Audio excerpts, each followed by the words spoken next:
Jerusalem was not a city anymore. It was a wound, breathing flame. Towers collapsed in slow agony, roofs screamed, air itself bled light. The sky glowed red as though dawn had lost its mercy. Smoke rolled through the alleys, heavy and holy, carrying the smell of oil, blood, and prayer. Bells rang, but no one heard them as bells anymore. They were hammers beating against God's silence. Through the chaos crawled a knight. His armor was cracked, his sword gone, his breath broken. Robert of Anjou, once proud, now just a man trying not to die. His leg was pierced by an arrow, his shoulder torn open. Each step was a confession. He stumbled over corpses. Saracen, Crusader. None looked different in death. The cross on his tunic was black with soot. He tried to whisper a prayer, but his throat filled with smoke. The only word that escaped was, "Forgive." Above him, flames danced on the domes like crowns of mockery. The temple burned. The streets ran with melted gold and blood. He thought of the sermons, of promises that the road to Jerusalem was the road to salvation. Now it led nowhere. His vision blurred. Somewhere behind him a cry rose in Arabic, fierce and desperate. He turned, ready for death. From the fire came a man, dark eyes, face streaked with soot, blade drawn. A Saracen warrior, his enemy. Robert lifted his hand, too weak to raise a weapon. "Do it," he rasped. "End it." The man did not. He looked down at the night, then at the city collapsing around them. His name was Tariq ibn Jamil. He had fought since dawn. His brothers were dead. His home ash, his faith trembling beneath the roar of the Crusaders. He could have killed the man and no one would have noticed. Yet something stopped him. Perhaps exhaustion, perhaps pity, perhaps something older than war. He dropped his sword. It clanged against the stones and vanished under the smoke. He knelt beside the wounded knight and spoke quietly. "You bleed like me." Robert blinked, not sure if he was hearing words or ghosts. Tariq tore a strip from his robe, pressed it to the wound. "Hush," he said. "The city is listening." The ground shook. A tower nearby cracked, spilling sparks. Fire spread across the roofs, chasing air. Tariq lifted Robert onto his shoulders, staggering under the weight. "Hold on," he muttered. "If you die, let it not be by my hand." He moved through the burning streets, past the screams, past the ruins of prayer. They reached an archway, half collapsed by stone. Beneath it lay the old cistern tunnels, water chambers once meant to sustain life, now choked with smoke. Tariq dragged Robert down the steps, each one slick with ash. Behind them, a Crusader's horn called through the fire, a sound more terrible than any scream. In the dimness below, Tariq found a pocket of air. The water in the cistern glowed faintly, reflecting the fire above like a mirror of hell. He laid Robert beside it. The knight coughed, opened his eyes. "Why?" he whispered. "Why help me?" Tariq looked toward the ceiling, where heat pulsed like the breath of an unseen god. "Because even here," he said softly, "someone must remember mercy." He pressed his palm to the wall beside them to steady himself. The stone was hot, almost alive. Robert, trying to rise, placed his own hand opposite it. Flesh met stone through flame. For an instant, the heat branded both prints into the rock. 2 hands, 2 faiths, 1 act. They did not speak again. The fire above thundered, collapsing roofs and towers. The cistern trembled but held. The city roared like a furnace, but beneath it, in one small chamber of silence, humanity had not burned away completely. Jerusalem burned, and beneath its streets, 2 enemies reached through fire and found the last living piece of God, mercy. Before the fire came the hunger. Before hunger came belief. For 4 years they had walked across continents through winter and plague, through deserts that swallowed whole armies. They said they were pilgrims, not soldiers. But somewhere along the road, faith grew teeth. From the stones of France to the sands of Antioch, one cry devoured all others. Deus vult. God wills it. And now, in July 1099, that cry reached Jerusalem, where no one could tell if God willed anything anymore. The city had known siege before, but never like this. The Crusaders, starved and wild-eyed, built towers from the wreckage of olive trees and prayer. They sang psalms as they dragged beams through the dust, their voices cracked from thirst. On the walls, Fatimid archers prayed the name of Allah before loosing each arrow. Both sides called on the same sky, but the sky stayed mute, a lid of brass over the dying. Inside the city, panic was a language everyone understood. The markets emptied, the wells dried. The children stopped asking when the gates would open. Some prayed toward Mecca, others toward Rome, but all toward the same silence. The old said the angels had fled. The young said they had never come. Among the defenders was Tariq ibn Jamil. He had once been a mason, not a warrior. His hands were meant for stone, not swords. He had joined the fight because every man was needed, because to not fight was to betray the city he loved. He wore no armor, only a chainmail shirt that burned in the sun. Each morning he prayed, Ar-Rahman, Ar-Rahim, the merciful, the compassionate. And each day he saw less mercy, less compassion. Yet he kept praying, because stopping would mean admitting that God had already left. Outside the walls, among the Crusaders, rode Robert of Anjou. The youngest son of a French count, he had left home with songs and sermons in his heart.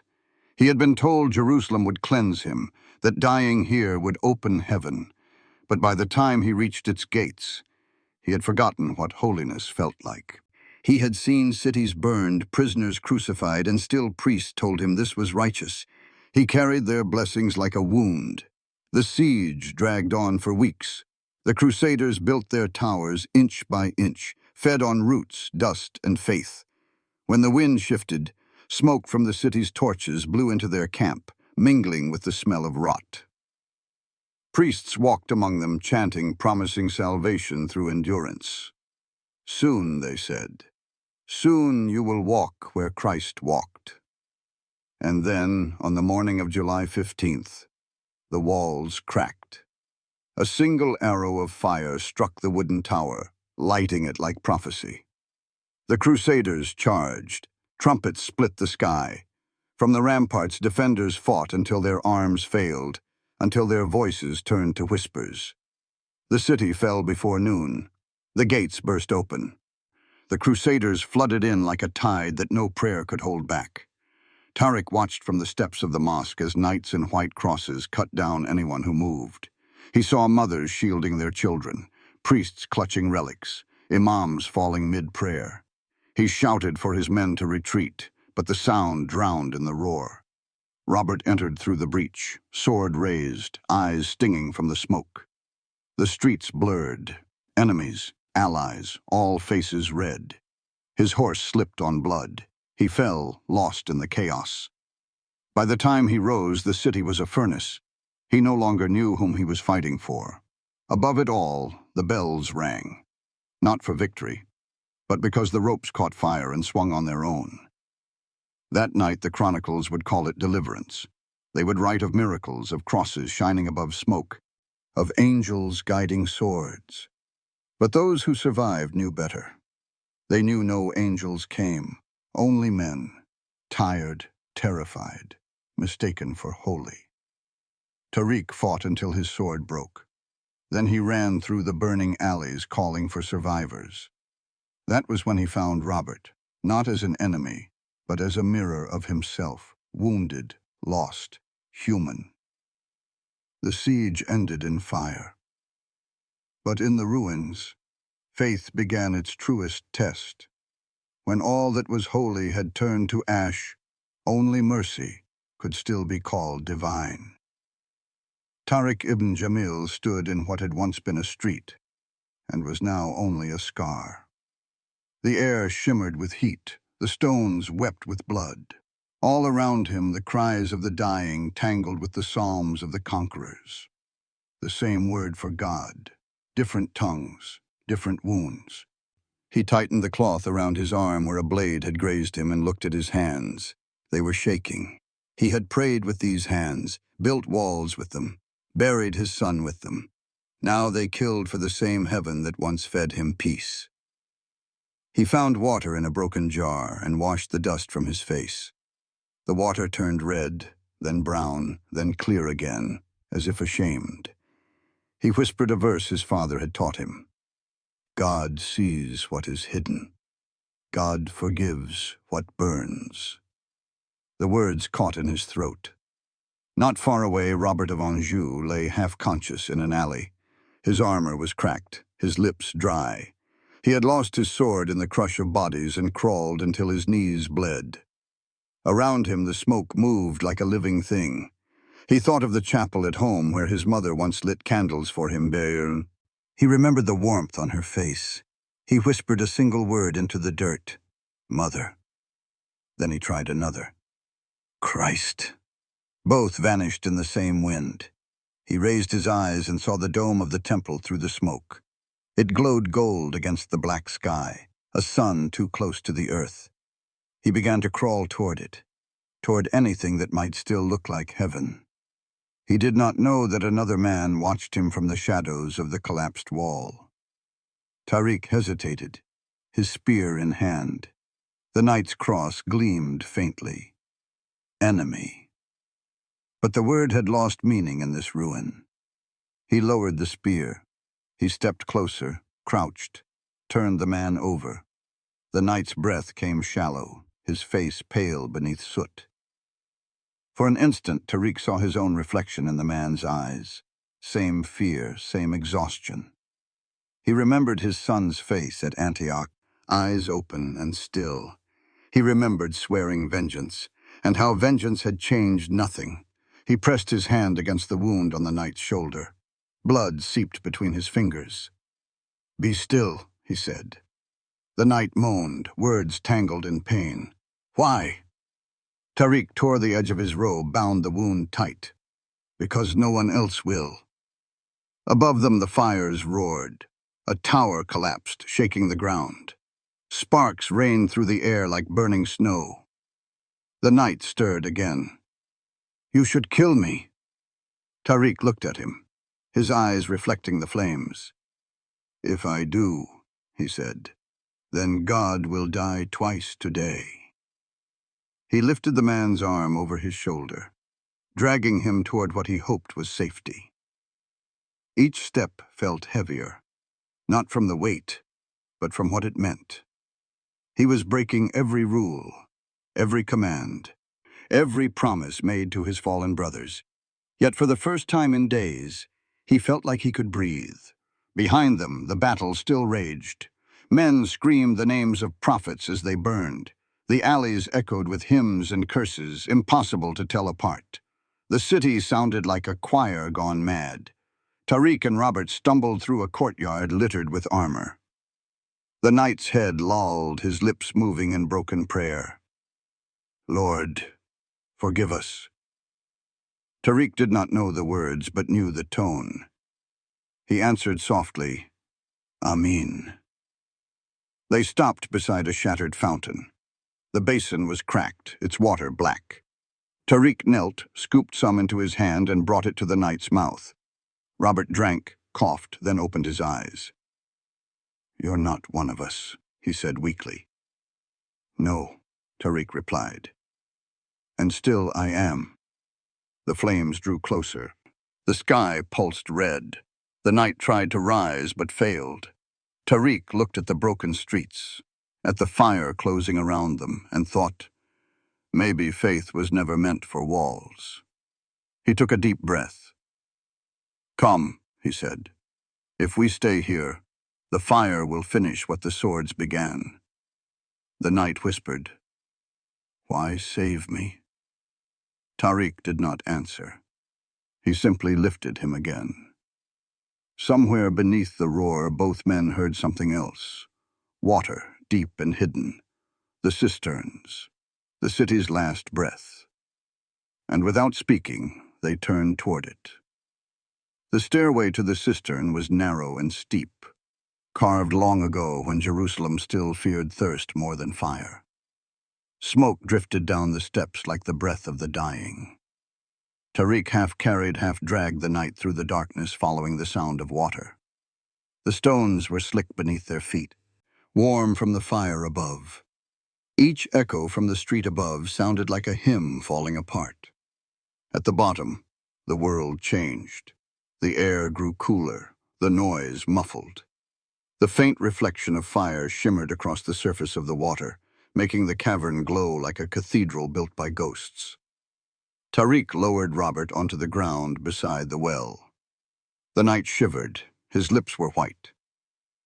Tariq dipped his hand into the cistern and poured a handful of water over the wound. Steam rose as it touched the hot metal of the armor. Robert gasped. "You should have left me," he whispered. "Your people. They'll kill you for this." "My people," Tariq said quietly. "They're already dead." He wrung out the blood-soaked cloth and pressed it against the wound again. "You are my people now. The living."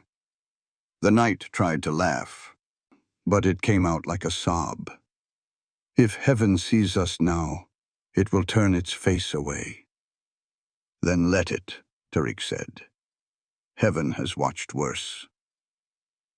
They sat in silence for a long time. The water dripped from the ceiling in slow rhythm. Tariq's robe was torn, his hair damp with sweat and ash. Robert's breath grew steady, but each movement brought pain. "I thought we came to save this place," the knight murmured. "You came to claim it," Tariq answered. "We came to keep it, and it burns all the same." Robert turned his head. "Why help me then? Why not let me die and call it balance?" Tariq looked at his hands, the same hands that had built wells for his neighbors before the war. "Because mercy is all that's left of faith. Without it, we worship ourselves." Above them, another explosion of sound. The roof trembled. Dust fell like snow into the water. They both flinched, instinctively ducking, then shared a look. Fear, yes, but also recognition. For a moment, enemy meant nothing. Robert whispered, "If I live, I'll tell them." Tariq frowned. "Tell them what?" "That their enemy prayed for them." The Saracen smiled faintly. "No one listens to prayer until it's too late." Robert closed his eyes. He began to whisper in Latin. The words were faint, broken by pain. "Domine, miserere nobis." "Lord, have mercy on us." Tariq bowed his head and answered in Arabic, almost the same breath. "Allahumma irhamna." God, have mercy on us. Two prayers, one meaning, one silence between. The sound of the water filled the space like music. When the fire above roared again, Robert startled. Tariq touched his shoulder. "It's only the city dying," he said. "We are below its breath now." He leaned back against the wall. For the first time since the siege began, he allowed himself to stop guarding his heart. "I once built wells for pilgrims," he said. "Men like you. I thought kindness was safe then. But kindness is always the first to burn." Robert's gaze drifted to the ceiling, where a crack of red light pulsed through the smoke. "You still believe?" Tariq smiled. "Yes, but I no longer know in what." The knight reached toward him. His hand trembled in the light. Tariq hesitated, then clasped it. Their hands met over the dirt. Two warriors too tired to hate. They sat like that until the fires above dimmed, until the only sound was water dripping and breath slowing. The smell of ash still clung to them, but beneath it lingered something gentler, the scent of damp stone, the echo of prayer. Robert whispered one last time, half to himself, half to the stranger beside him. "If we both survive, let this be our church." Tariq looked around the cavern, the water, the stone, the faint light. "It already is," he said. And for that brief moment, the burning city above could not touch them.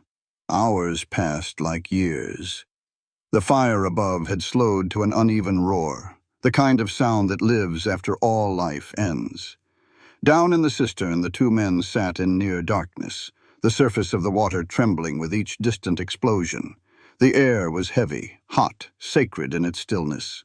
Both had prayed, both had bled, both had waited, and heaven had not spoken. Robert stirred first. His wound had stopped bleeding, but his eyes were dull, fevered. He turned his head toward the faint orange glow seeping through the cracks in the roof. "Do you think God watches this?" he asked. Tariq looked at the same light. "He must, but perhaps he closes his eyes." "Why?" "Because even God cannot look at what we've done in his name." Neither spoke for a long time. The water reflected the glow of the burning city above, a molten mirror of the war's conscience. Tariq reached into it, cupped a handful, and watched it run through his fingers. "Once," he said, "I believed this water could wash any sin. Now I think some fire burns too deep." Robert gave a weak laugh. "I thought dying here would make me holy." "It might," Tariq said. "But holiness isn't what you think. It doesn't glow. It doesn't sing. It just endures." Robert turned toward him. "Why do you help me when my brothers are killing yours?" Tariq shrugged. "Maybe because you asked why." They listened again to the city breathing its last. Somewhere above, bells rang, cracked, uneven, swinging not by human hands but by the force of heat. The sound sank through the stones, dull and distant, as if a dying god were tolling his own requiem. Robert whispered, "When we came, our priest said Jerusalem would open heaven." "And?" He smiled faintly. "I think it only opened us." Tariq studied the knight's face, young, pale, the faint cross still visible on his chest plate. He thought of the imams who had promised paradise for every fallen defender. He thought of his son's small body, lost beneath another burning wall in Antioch. He thought of the smell, the same everywhere, holy and foul. "We both came to die for God," he said softly. "Maybe that's why he's silent. Maybe he's tired of receiving us." Robert tried to sit up, wincing. Tariq steadied him. They both looked toward the cistern entrance, a narrow slit of light, flickering with smoke. Beyond it, the sound of men shouting. The Crusaders were sweeping the streets again. "They'll find you," Robert said. "They'll find us both." Robert shook his head. "Not you. You can still leave." "Leave where?" Tariq asked. "This city was my prayer." The knight looked down, ashamed. "And I burned it." Tariq sighed. "No, we both did." The flames above dimmed again. Only the whisper of collapsing beams filled the silence. Tariq sat with his back to the wall, his breath slowing. Robert's hand brushed the water's surface. Ripples moved through the reflected firelight, bending the image of the city into trembling waves. "Do you think heaven hears us?" the knight asked. Tariq watched the ripples smooth again. "Heaven hears," he said. "But sometimes it waits for us to listen first." The cistern fell utterly quiet. No sound from above, no wind, no fire. Only the two of them, the faint drip of water and the soft crackle of cooling stone. Robert lowered his head, whispering words that barely carried through the air. "Pater noster, qui es in caelis." Tariq closed his eyes and answered with his own. "Bismillah-ir-Rahman-ir-Rahim." Their voices overlapped, not clashing but blending. Two wounded prayers rising from the same ruin. The water trembled once more, then stilled. If heaven heard, it gave no sign. The silence became complete, and in that silence, something gentler than words was born. By dawn, the air inside the cistern was thin. Smoke from the fires above seeped downward in lazy gray ribbons. Robert coughed, his body trembling from fever. Tariq had not slept. His ears caught every distant shout, every crash of stone, each one closer than the last. The Crusaders were sweeping the city, burning what was left, searching for survivors. He could already hear the scrape of armor on stone. Robert tried to sit up, failed, and fell back. His hand grasped Tariq's arm. "Go," he whispered. "They'll kill you if they find you here." Tariq shook his head. "They will kill you first. I'm already half dead." Tariq looked at him. This man who had come to destroy his home, and now could barely lift his head. The light from the crack in the roof struck the side of the knight's face, and for an instant Tariq thought he looked like the men he had once fought beside, tired, frightened, praying for breath. He rose slowly, his body stiff, and listened. Voices above. Latin. Close. "They are near," he said. "If they see me, they will kill us both." Robert swallowed, eyes wet. "Hide yourself. Leave me." Tariq's voice hardened. "No, not while you breathe." He looked around the chamber, scanning the uneven stones. At the far end of the cistern, a narrow crack opened into a smaller tunnel. A dry channel once meant to carry overflow water. "There," he said. He pulled Robert to his feet, half carrying him across the slippery stones. The knight groaned, his leg barely holding. When they reached the wall, Tariq knelt and began stacking loose rocks to form a barrier. He worked fast, his hands bleeding as the stones scraped skin. Robert caught his sleeve. "Why are you doing this?" Tariq didn't answer at first. When he did, his voice was quiet. "Because mercy is a commandment too, even in hell." Above them, footsteps thundered. Torches flared through cracks in the ceiling, painting the cistern with red light. Voices shouted orders. A Crusader called, "Search the tunnels! No one leaves alive!" Tariq sealed the last gap, leaving a small opening for air. "You will hear them," he said. "Do not move. Do not speak. When they are gone, crawl east until you see the light. The aqueduct will lead you out." Robert's eyes filled with tears. "And you?" "I'll stay." "No!" The knight struggled weakly against him. "You'll die here." Tariq smiled faintly. "Then perhaps I will finally rest." He placed his hand on the wall between them. "If there is a heaven, we will both answer to it. Not for what we killed, but for what we spared." Robert lifted his trembling hand and pressed it against the same stone from the other side. Heat from the fires above seeped through, warming the rock between their palms. The air hissed, the soot smeared, flesh burned. Neither pulled away. When Tariq finally stepped back, 2 blackened prints marked the wall. Side by side. Perfect. Eternal. The voices were right above now. Torches glowed at the mouth of the stairwell.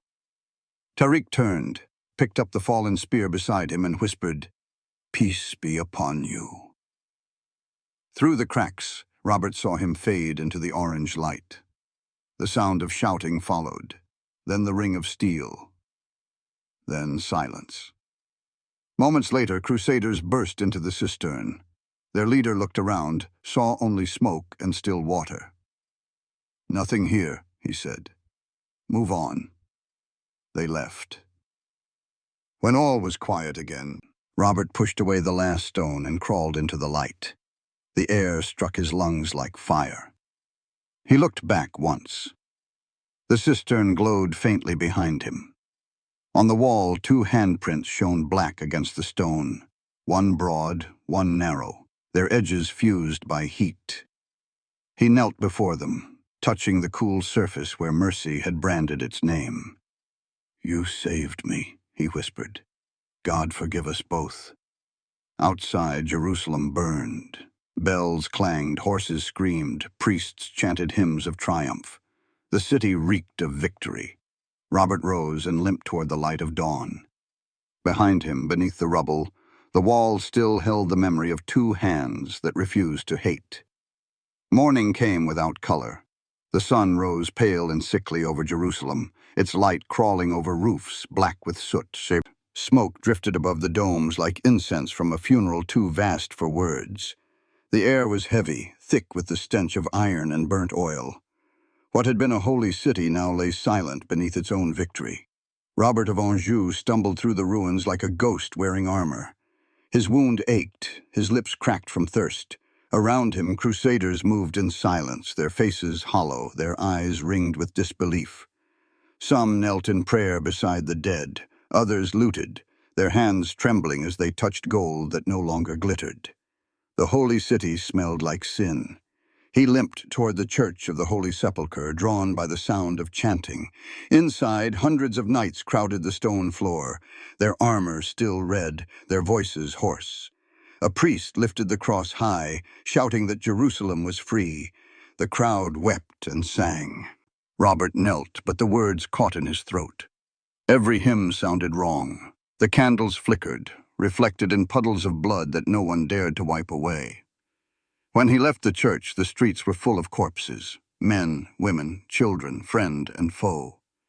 He walked among them with his hand pressed to the wall for balance. Then he saw it.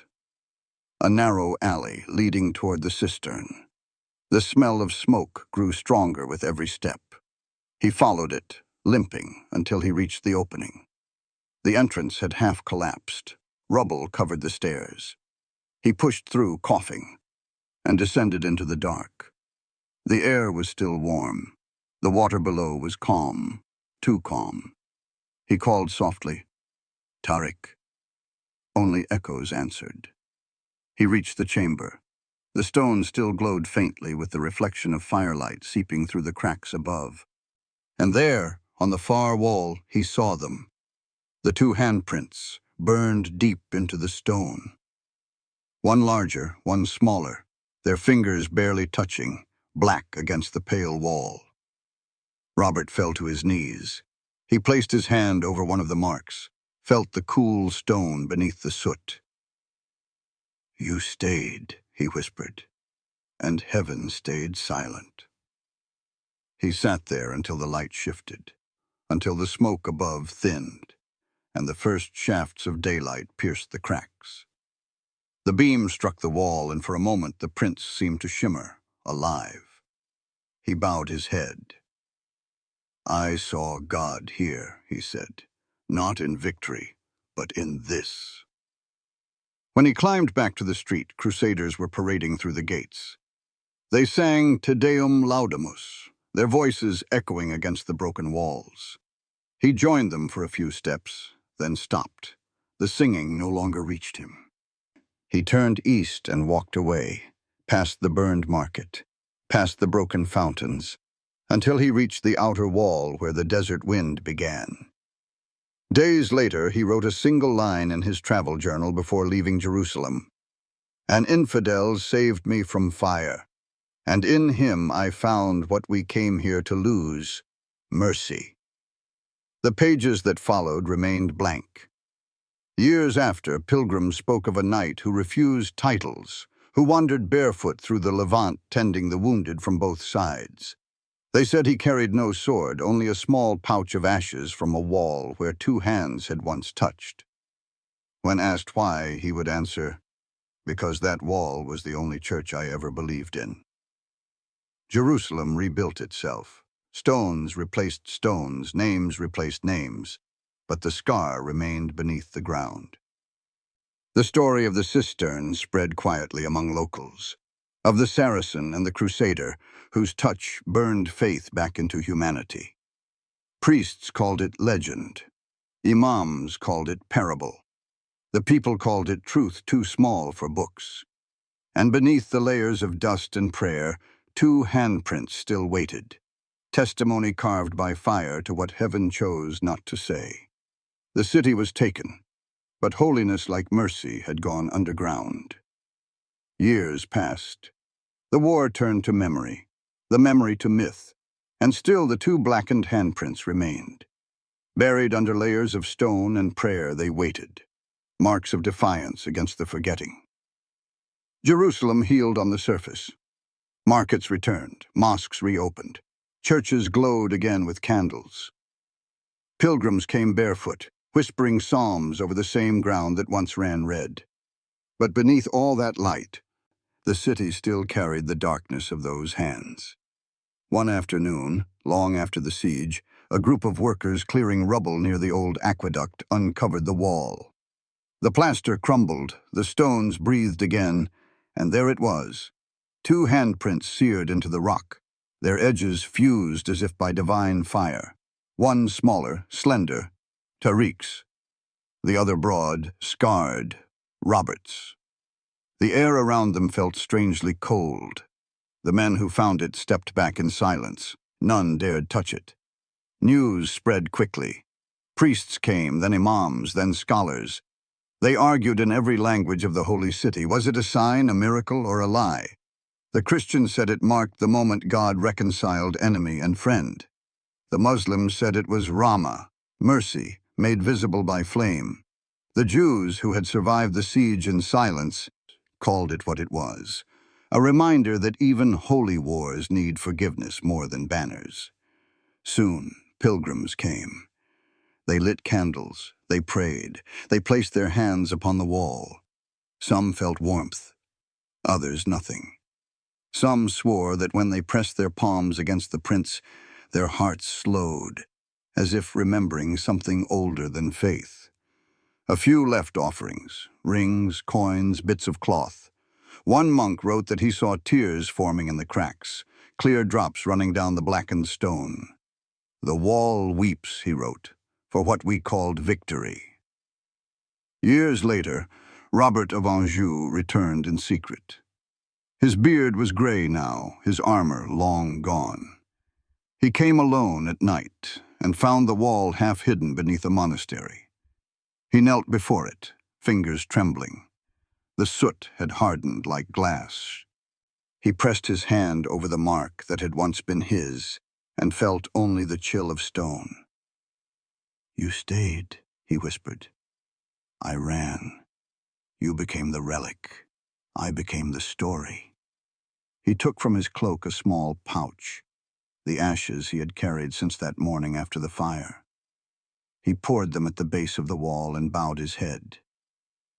"If you can hear me," he said softly, "pray for me, for I still burn." When he left, he did not look back. The next pilgrim who entered found the ashes faintly glowing, as though the wall had breathed them in. Over time, the legend changed shape.